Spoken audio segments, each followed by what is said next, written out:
और अब खबर पश्चिम बंगाल से, जहां पूर्वी मेदिनीपुर में एक भीषण विस्फोट में अब तक 7 लोगों की मौत की खबर है। जानकारी के मुताबिक पूर्वी मेदिनीपुर के एगरा स्थित एक पटाखे की फैक्ट्री में यह विस्फोट हुआ है। बताया जा रहा है कि यह फैक्ट्री अवैध थी और यह अवैध फैक्ट्री सत्ताधारी तृणमूल कांग्रेस के एक नेता के घर पर चलाई जा रही थी। इस तरह की खबरें हैं। धमाके की तीव्रता इतनी अधिक थी कि कई मीटर दूर तक लाशें जाकर गिरी और वो मिली हैं।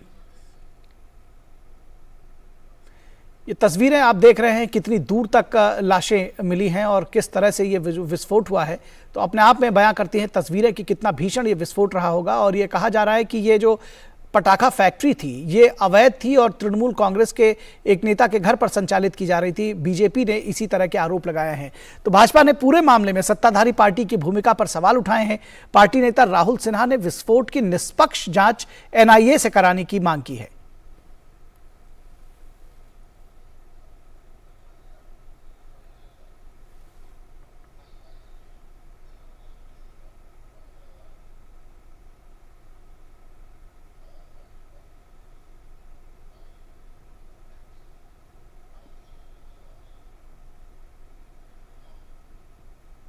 ये जो कारखाना, इसका मालिक है तृणमूल कांग्रेस का नेता।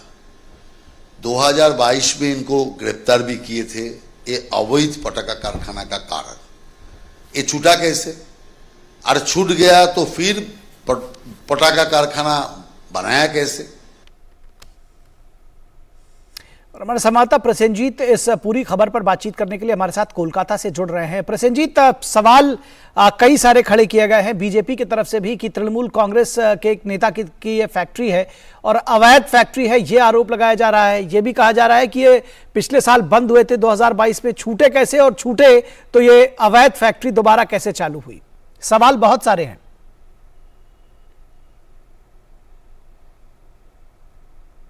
देखिए निखिल, मैं 2-3 बातें आपको बताऊं। ये बीजेपी के आरोप नहीं है। मैं चीफ मिनिस्टर ममता बनर्जी की प्रेस कॉन्फ्रेंस के हवाला देते हुए 2-3 बातें कहूंगा जी। एक तो है कि ये अवैध है, ये चीफ मिनिस्टर ने मान लिया। उन्होंने ही अपने स्टेटमेंट में कहा कि ये इल्लीगल क्रैकर फैक्ट्री है, पहली बात। दूसरी बात है कि उन्होंने ये तो कहा कि इस आदमी को पहले गिरफ्तार किया गया था और फिर जमानत मिल गया, तो उन्होंने पूरी आरोप अदालत के ऊपर छोड़ दिया है। तो सवाल यह है कि अगर अदालत के सामने कोई किसी तरह की प्रमाण ना रख पाए, सबूत ना रख पाए, पुलिस जो इनका काम है, मतलब चीफ मिनिस्टर या पुलिस मिनिस्टर ममता बनर्जी का काम है, सबूत नहीं रख पाए, तो अदालत ने जमानत दे दिया। और जमानत देने के बाद फिर से वो इस तरह की इलीगल फैक्ट्री जो चीफ मिनिस्टर खुद मान रही है, अगर बनाया इस तरह से इलीगल फैक्ट्री, तो वहां पे जो प्रशासन है, वहां पे जो पुलिस आज वहां पे जाने के बाद गांव वालों से पीट कर वापस आ गया, तो किस लिए गांव वालों ने पीटा है उनको? क्योंकि पिछले कई दिनों से, कई महीनों से, कई सालों से ये पुलिस के सामने लोगों ने धरना देते देते थक चुके थे कि ये जो इलीगल फैक्ट्री है, अगर ये सिर्फ पटाखे की फैक्ट्री है तो इसमें सवाल यह है कि ये सिर्फ पटाखे की फैक्ट्री है कि नहीं। क्योंकि अगर सिर्फ पटाखे की फैक्ट्री होती तो इस भयानक जो विस्फोट है, वो भयानक विस्फोट होना, ये किसी तरह से हम जैसे फील्ड में काम करने वाले पत्रकारों तो थोड़ा सा जो इसकी तीव्रता है, निश्चित तौर पर तीव्रता प्रश्न चिन्ह उठाती है। अगर वो इलीगल फैक्ट्री है तो पुलिस क्या कर रही थी? जी, तो ये सारे सवाल है। ये सिर्फ बीजेपी की आरोप नहीं है, ये गांव वालों की आरोप है, ये सब लोगों की आरोप है। और ये हमारी तरफ से, तो आपको लगता है कि सवाल है कि अगर चीफ मिनिस्टर इसको इलीगल मान रही है। जी प्रसेनजीत, आपको लगता है कि ये सरकार की जानकारी में थी जब चीफ मिनिस्टर को इलीगल बता रही हैं?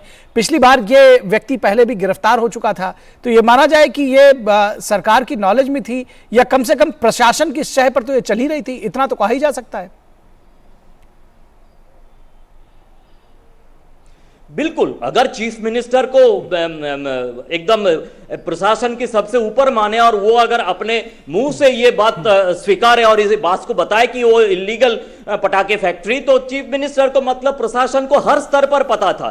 लेकिन यहाँ पे एक मजेदार बात मैं निखिल आपके थ्रू पूरे देशवासी को बताना चाहता हूं कि बंगाल में कोई भी घटना घटे चाहे वो बीरभूम में तृणमूल कांग्रेस के अपने लोगों को जिंदा जलाया जाता है, और नहीं तो इस तरह की घटना चीफ मिनिस्टर ममता बनर्जी अपने पड़ोसी जो प्रदेश है उनके ऊपर आरोप डाल देती है। वहां पे बिहार से लोग आए थे और यहां पे उड़ीसा को आरोप डाल दिया, उड़ीसा के ऊपर आरोप डाल दिया कि उड़ीसा की सीमा में है, वहां की जो इलीगल पटाखे है उड़ीसा भेजा जाता था, और जो आरोपी है वो उड़ीसा चले गए हैं।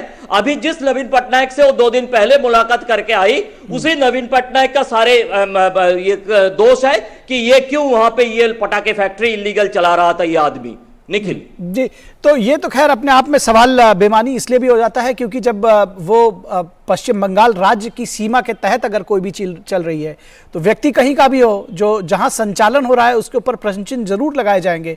दूसरी चीज ये भी समझना चाहते हैं कि क्या इससे ओवरऑल जो कानून व्यवस्था है उसका आकलन भी किया जाना चाहिए, क्योंकि इसके पहले भी हमने तमाम खबरें दिखाई हैं जिस तरह से गांव में छोटे छोटे बच्चे, उनकी कई बच्चे उसका शिकार भी हुए, बम्स मिले, लाइव बॉम्ब्स मिले पंचायत चुनाव से पहले। और ये अब इस तरह की पटाखा फैक्ट्री अवैध मिलना, उसमें ब्लास्ट होना, ये एक और बड़ा प्रश्न चिन्ह हो जाता है कानून व्यवस्था पर प्रदेश की। बिल्कुल निखिल, एकदम सही कहा आपने। कहानी यह है कि अब आप इससे भी पता चलता है हम सबको, आप अगर कुछ दिन पहले जहां पे एक बालिका की मृत्यु हो जाती है वो कालियागंज नॉर्थ दिनाजपुर में, 2 दिन पहले सदाईपुर बोल के बीरभूम में एक जगह पर इलेक्ट्रिक्यूशन के कारण 2 लोगों का मौत हो गया है, और आज ये तीनों घटना जहां पे गांव वालों ने पुलिस को पीट के बाहर निकाल दिया है।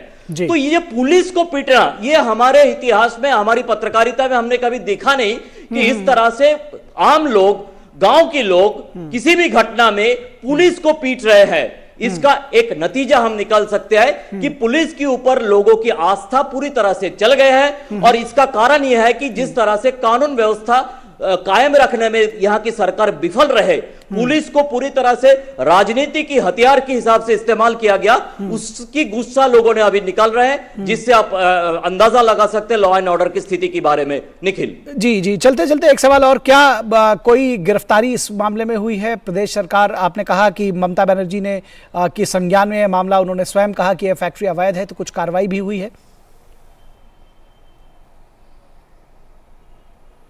नहीं, अभी भी कुछ तरह का किसी का गिरफ्तार नहीं हुआ।